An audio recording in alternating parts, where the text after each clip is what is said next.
With rental prices skyrocketing, many folks living in the Bay Area say it's a quickly growing crisis that needs to be handled. Our Heather Lee shows us the steps Tampa City Council took today to make sure the playing field is a little more even for renters.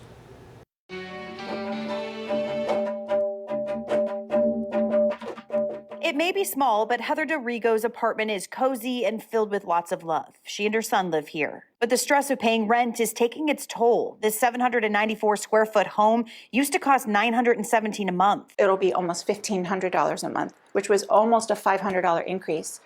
So that was obviously a really scary thing for me to try to anticipate how I would manage. DeRigo says her apartment complex offered to drop the hike by $200 after she expressed her worries. Now she's paying about $1,300 a month. But still, $300 extra every month on an ongoing basis is a challenge with a capital C.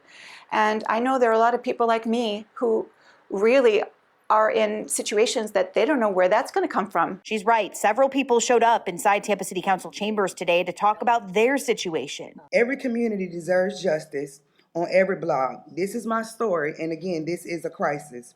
Rent is going up, but wages aren't. That woman telling council members she's having a hard time finding an apartment she qualifies for based on her monthly income. Robin Lockett saying while the rental and move-in assistance program announced by the city last week is appreciated, it's not enough. What happens next year when the money runs out?